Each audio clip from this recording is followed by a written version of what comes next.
Un jour, une personne que j'aime m'a dit « Le monde est abrasif ». Depuis, j'ai l'impression d'être une météorite qui traverse l'espace et le temps en laissant dans son sillage des fragments de moi-même. Comme si chaque larme que je verse était une goutte de mon océan que je laisse couler hors de moi. Comme une roche érodée au fil des jours. Miette après miette, je finirai par me dissoudre, engloutie dans le cosmos. Le monde est abrasif. Je me suis répété cette phrase chaque fois que vivre m'imposait effectivement la sensation d'un papier de verre frotté contre ma joue. Jusqu'au jour où j'ai perdu l'équilibre. J'ai vacillé, comme une toupie en bout de course. J'ai attendu la chute qui allait me briser en morceaux. Inconsciemment, je me suis approchée du bord du monde. Et dans un coup de cils, j'ai perdu l'équilibre.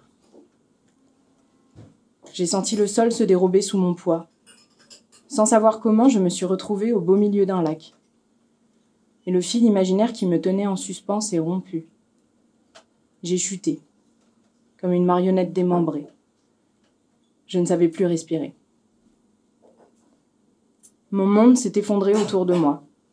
Je croyais qu'en poussant les murs de toutes mes forces, ils allaient résister au séisme.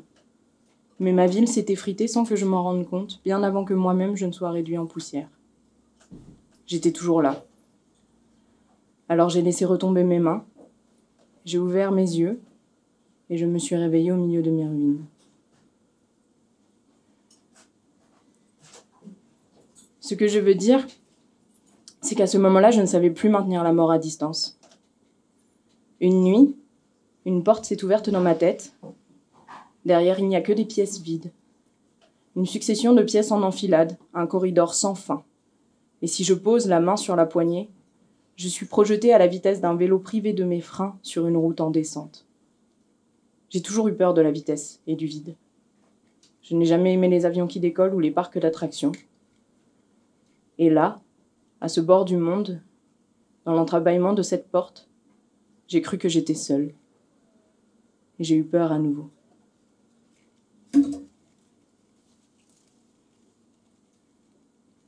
Un jour, une personne que j'aime m'a dit « Si je tombe, on me rattrape ». J'ai ouvert la bouche pour lui répondre, mais je n'ai pas réussi à lui raconter.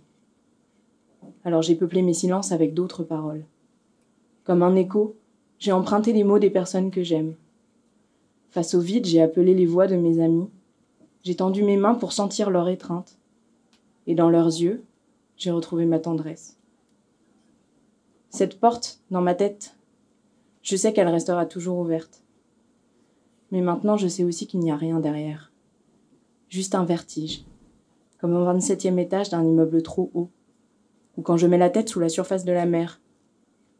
Et pour ne pas tomber, j'ai appris à jouer au funambule, comme le temps qui danse, tourne aussi et trouve l'équilibre.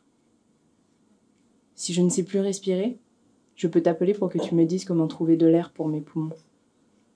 Si la lumière devient trop forte, je peux te demander de poser tes mains sur mes yeux. Si le monde me semble immense, je peux me recroqueviller dans tes bras. Si je me souviens du nom de mes amis, je ne serai jamais seule. Si je tombe, on me rattrape. Dans mes carnets, j'ai commencé à écrire le nom de ceux que j'aime. J'ai répété cette liste dans ma tête et je les ai épelés dans le noir pour m'endormir en rêvant d'eux. Je me suis retrouvée dans une forêt de noms, peuplée d'arbres, amis, dont les troncs sont des pilotis qui me portent au-dessus de l'eau et sur lesquels je peux me tenir debout à nouveau pour ne pas me noyer. Ces myriades de noms, ce sont des fils qui me relient aux autres.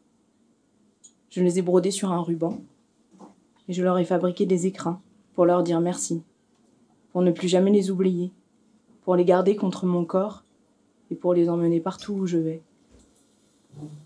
Et si je te dis tout cela, c'est pour tirer un trait d'union entre deux mondes, pour tisser des connexions entre mes rêves et les tiens, parce que j'ai besoin de toi pour vivre sur un fil, pour ne plus avoir peur de la chute et pour apprendre à danser au bord du monde.